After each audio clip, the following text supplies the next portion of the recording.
But let's move on to the more positive stuff, and that is what Joe Biden was actually proposing. Now that he knows, or he believes, that the Senate parliamentarian is going to let them pass big pieces of legislation that involve taxing and spending by amending the first reconciliation bill, which, by the way, had Republican support for, I believe it had Republican support. Maybe it didn't, actually. Actually, the ones when Trump was president, they had Republican support. Biden's didn't, now that I recall. But in any case, amending that reconciliation bill. Reconciliation means it can't be filibustered, and it can't be filibustered because it has to do with, spending and raising taxes or borrowing money. It has to do with cash. So we have the first almost $2 trillion in the American Rescue Package, the COVID Rescue Package. Well, he's adding two more large programs to that, right? One of them is his so-called infrastructure plan, which will, and I don't mean so-called in a negative way. It's just Republicans are saying, oh, no, it's not. Yes, it is. Anyhow, that's $2.3 trillion. And his family's plan, which is $1.8 trillion. So we will have three separate pieces of legislation. The first has already passed by reconciliation. The second and third can be amended to the one that have already passed by reconciliation. And he doesn't need any Republican votes to make these happen. He is going to need the votes of some of the so-called conservative Democrats. Now, I realize conservative Democrat is an oxymoron.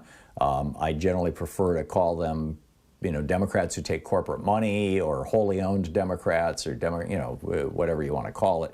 Joe Manchin, Kyrsten Sinema. With Sinema, I'm starting to wonder if there's even maybe an element of mental instability. I just don't get her.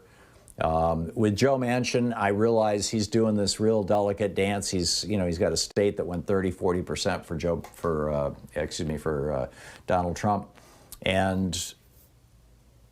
and he loves being on Fox News, and they put him on all the time, and so he's got to figure out a way to kind of thread that needle, and maybe he'll pull it off. I mean, that was essentially what Joe Biden said last night in the interview that he did with, I believe it was NBC. Before the State of the Union address, or the address. It was a not State of the Union address, the first, joint congressional address. And basically what he said was, hey, they want to negotiate with Republicans? Good luck. Let's see what they can do. And of course, they're going to get their nose bloody. They're just going to get kicked back in the teeth. But basically, this is $4 trillion of additional spending.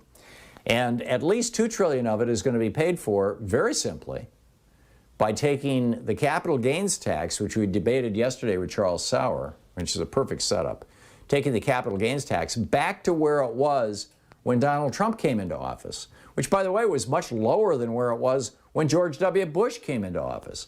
But anyhow, taking it back to where it was when Trump came into office, and giving the IRS $80 billion so they can go out and collect $500 billion or $1 trillion from the top 1% on average are hiding 21% of their income.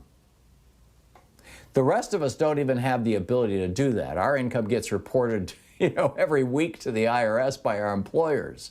But hey, if you're rich, you can hide your money. So he's going to give them the cash to do that. This would be tax credits for universal pre-kindergarten, airport upgrades, broadband rollouts, all kinds of stuff. I mean, the infrastructure plan was buildings and utilities and transportation, in-home care and jobs. And the families plan, tax credits, boosting the IRS, child and family support, and education. Those are the basic things. I thought one of the most important things that Joe Biden said last night that was virtually never mentioned was that he knew President Xi. He spent hours and hours and hours with President Xi.